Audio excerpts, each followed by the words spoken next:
Daniel Portela, médico pediatra. Vamos falar sobre um tema polêmico, que é o uso de ervas medicinais, ervas naturais, plantas, e como exemplo, como ilustração, o picão, que é o Bidens pilosa, a espécie aí Bidens pilosa, que é também conhecido com outros nomes no Brasil. É uma planta muito disponível na nossa geografia, e ela é muito utilizada para diversos problemas, aí como antisséptico bucal, expectorante, diarreia, amidalites, dor de dente, hipertensão, mais aí de pelo menos 40 desordens, problemas são descritos, inclusive na literatura, o uso desse chá para tratamento. Então é algo que faz parte muito da nossa cultura, é descrito na cultura brasileira a utilização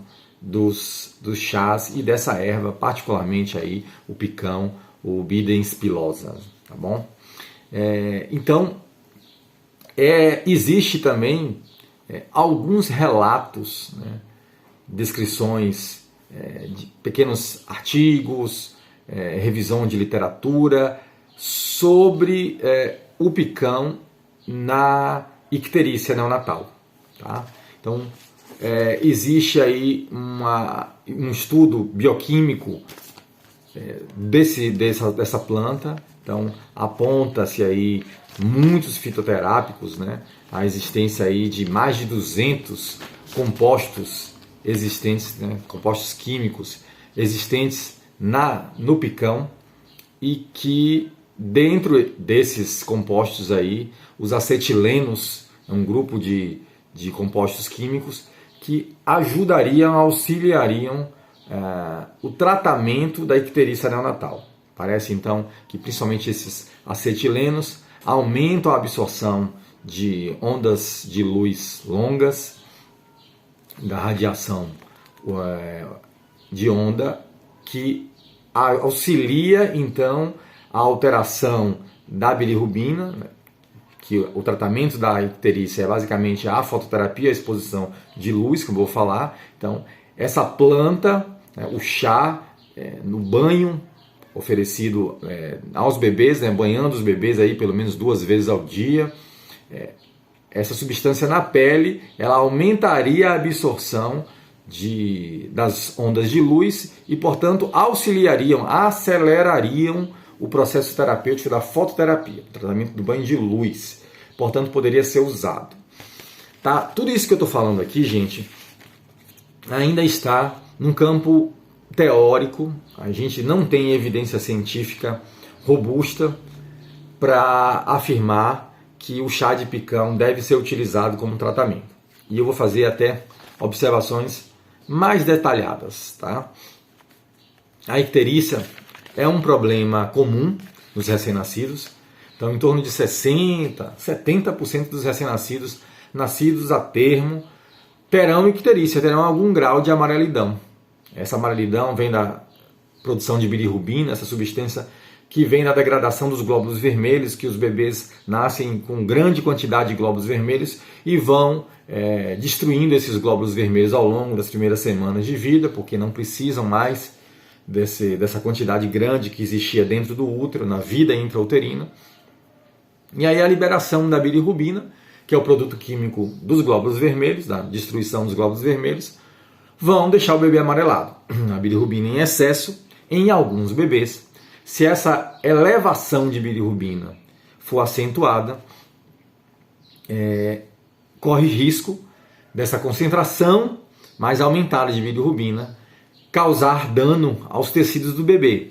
E aí a gente tem a sequela mais temida, que é a sequela neurológica.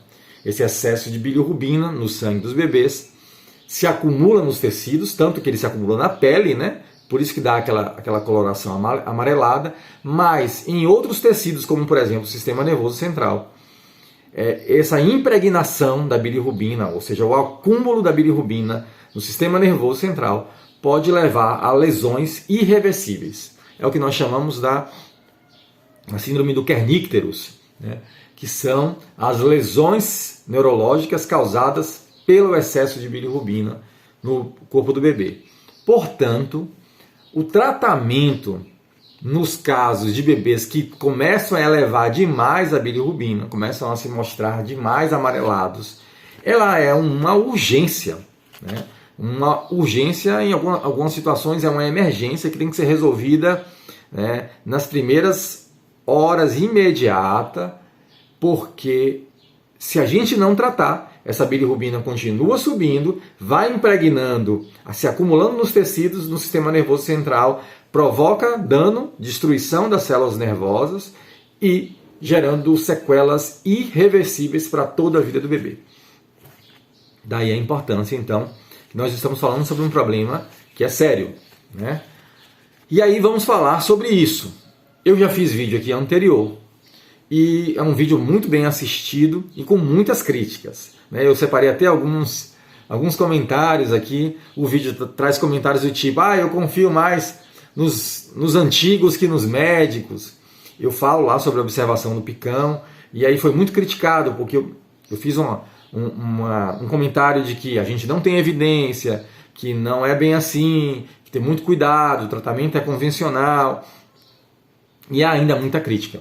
Porque na nossa cultura temos sim uma crença muito forte na fitoterapia. Isso é bacana, talvez venha da cultura indígena, não sei, né? Aí só a antropologia para analisar isso. Mas nós temos uma crença cultural nos chás, nas ervas muito forte. Isso é fato, né? Tem pesquisa mostrando aí, né, pesquisa brasileira, estudo de São Paulo, né, pequeno, estudos descritivos pequenos de 120 mães, mas nesse grupo de mães e bebês analisados, 2 a cada 3 bebês, né, utilizaram chás, né, ainda no primeiro mês de vida. Então os bebês usam chás, seja na ingestão, beber o chá, ou banhar o chá como banho, ele é muito utilizado. Então, isso faz parte da nossa cultura. Daniel, vamos lá. Então, você quer negar o benefício da fitoterapia, Daniel? Não. A fitoterapia tem o seu valor. Aliás, muitas drogas vêm das plantas, vêm da natureza, né? Elas não são artificiais. Os estudos às vezes começam. Quem sabe um dia a gente tenha um chá, uma infusão, um modo muito bem descrito de usar o picão como tratamento, mas não temos isso. E aí vem a minha observação de experiência de médico de trabalhar com SUS, no SUS, o Sistema Único, de trabalhar em lugares carentes, com baixo nível socioeconômico, escolaridade, e temos muito problema ainda de icterícia de elevação, e em pleno século XXI, termos kernícteros, ou seja, lesão cerebral, lesão neurológica causada por icterícia, por elevação de bilirrubina. É inaceitável isso, porque é um problema tratável e reversível, reversível. É um problema que, se tratado oportunamente, da maneira certa, nós não temos problemas, nós não teremos sequelas. E o que a gente vê na prática? Eu trabalhei e trabalho ainda em lugares carentes, e a gente vê bebês chegando ictéricos, amarelados, há dias dentro de casa, as famílias usando esses chás, essa crença nos chás, até mesmo no banho do sol, e retardam a ida ao hospital. Eu aprendi como médico, pediatra, intensivista, neonatal, trabalhando dentro de alojamentos conjuntos, liberando bebês, principalmente quando há incompatibilidade de RH. Eu faço questão de ir à mãe dizer: olha, se seu bebê começar a ficar amarelado, você tem que vir para o hospital. Não fique em casa usando chás, nem banhos de ervas, ou mesmo expondo ao sol. Seu bebê precisa ser avaliado, porque esse bebê precisa ser avaliado por um pediatra, né? E se esse nível de icterícia na pele e no laboratório, que a gente vai pedir um laboratório desses bebês mais amarelados, para dosar a bilirrubina e ver qual é o nível e quanto precisa de tratamento ou não, né? Por que eu faço isso?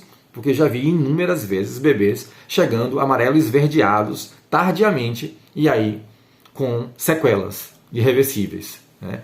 Portanto, eu tenho que fazer essa observação que esse uso dos chás, como o picão, eles não só não temos evidência científica robusta para usar, apesar de algumas descrições, o uso paralelo à fototerapia, ou seja, quando ele é descrito, o banho de picão, ele é utilizado junto a uma fototerapia, ao tratamento com as ondas de luz específicas.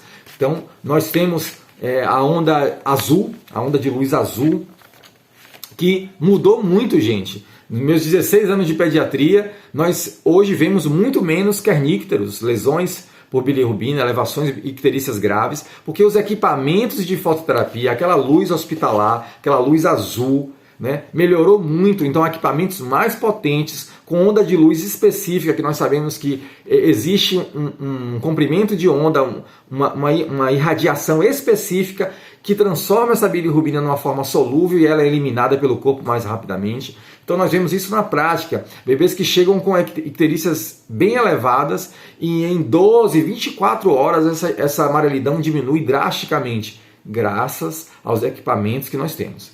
Eu sempre faço aqui observações no canal, as condutas expectantes, ao excesso de tecnologia, ao excesso de medicamento, mas quando a gente tem que observar que a tecnologia, com um equipamento como esse, ele é absurdamente útil, e foi um diferencial, um ponto de corte, um divisor de águas, que hoje nós temos muito menos problemas com icterícia, graças a isso. Então nós não podemos dispensar o uso dessa tecnologia. Se seu bebê ficar amarelado, ele precisa ir para o hospital para receber essa fototerapia, esse banho de luz específico, e não é a luz do sol. A luz do sol contém diversas faixas de onda, e a gente vai usar no tratamento do hospital uma onda específica, com aquele equipamento na intensidade adequada, e que aí sim o seu bebê tem uma queda, uma redução rápida da icterícia, da bilirrubina, e assim não vai impregnar no sistema nervoso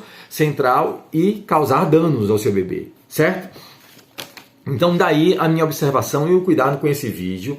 Você pode continuar na sua crença. Hoje existe aí até estudos tentando analisar a construção de sabonetes com os componentes do picão, do Bidens pilosa, aí, da espécie de plantas, tentando analisar e saber qual é a eficácia disso. Mas eu repito novamente, não temos evidência científica, o correto, o escrito, o adequado, e eu tentando passar aqui minha experiência para vocês do prejuízo da gente às vezes acreditar e retardar a ida no hospital para o tratamento específico que é a fototerapia, o banho de luz com ondas específicas de luz, que é feito ou no ambiente hospitalar. Em alguns locais, em alguns municípios, que é exceção, esses equipamentos podem ser alugados, ou em alguns mais exceção ainda, o Sistema Único de Saúde oferece esse equipamento para ir dentro da casa do paciente e o bebê ficar exposto a essa luz dentro da casa. São pouquíssimos municípios, eu conheço assim relatos, colegas que trabalharam em municípios assim que disponibilizam isso, mas de maneira geral, esses equipamentos ficam dentro do hospital e o bebê tem que ser exposto a essa onda de luz e ser monitorizado com laboratório para perceber as quedas da bilirrubina e ficar tranquilo. Porque se a luz não é suficiente, existem outras terapias, a imunoglobulina.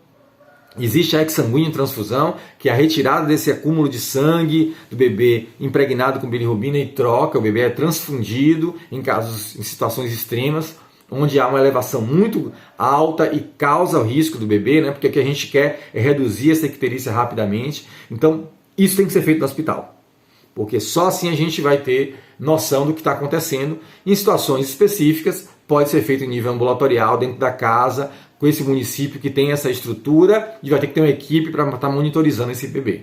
Tá bom? Eu espero que esse conteúdo tenha sido relevante.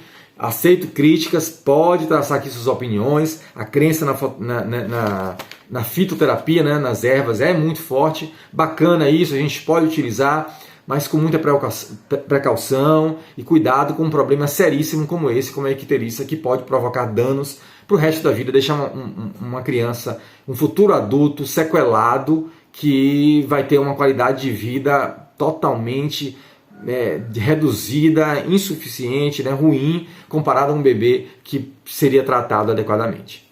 Beleza? Se inscreve no canal, curte, compartilha, deixa nos comentários suas experiências.